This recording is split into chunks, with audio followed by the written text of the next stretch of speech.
Na son amfani da wannan dawa in yi wa sarki Ali Nuhu godiya saboda masu turo min wanda sun yi wanda ba zan iya kiran wane da wane ya ce min kai masa kaza, wannan ya ce ka bashi kaza, wannan ya ce ka bashi.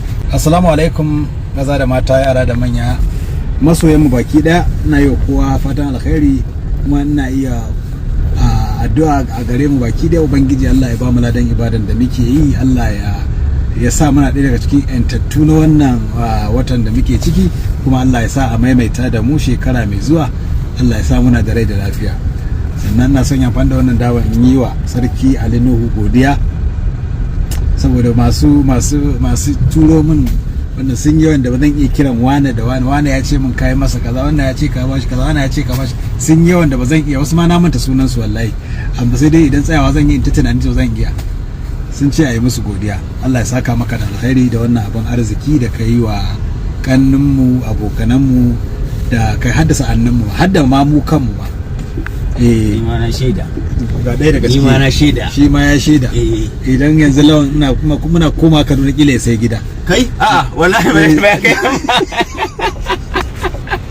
Da haka muna godiya har da ni kaina. Dan ni kaina wannan mota da nake ciki albarkacin sarki Ali Nuhu na same ta.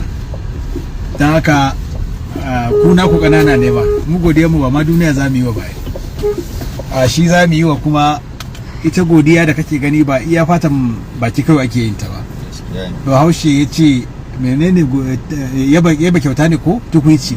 So wani lokacin tukuici ake mai karfi, to shine na gode. Allah subhanahu wataala idan ya azarta ka samu mutane kai masa alkhairi, ka ba su wasu ma suka azurta da kai, wasu kuma suka samu abin da zai rufa musu asiri da kai, to ba wai a'a kawai wanda ya maka wannan hanya ka samu ba kawai zaka ce masa na gode bane, no, akwai abin da ake yi. Da haka Allah ya saka maka da alkhairi, ubangiji Allah ya kara daga ka, Allah ya kai ka matsayin da baka taba tsammani a rayuwarsa ba. Ubangiji kuma Allah ya sa ku da aka yi wa kuma ku samu idan kun samu wata rana ku duba na ƙasa da ku. Idan kun samu, in kun bai wa na ƙasa da su ma na ƙasa da ku idan sun samu, saboda shi taimako wani abu ne kawai da ake yin shi ba wai ba za ka iya ba. In kana da 10,000 za ka iya taimakon wani da 500. Kaga kenan ka duba wani wanda ke kasan kan, kana da 100,000 za ka yi kyautan 5,000. Haka abin ake yi.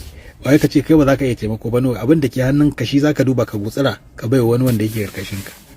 Allah ya saka wa sarki da albarka. Allah ya kuma sa duk waɗanda suka samu su ma duk ranar da Allah ya azurta su, ko kuma Allah ya ba su daman da za su iya taimakawa na ƙasa da su a taimake su.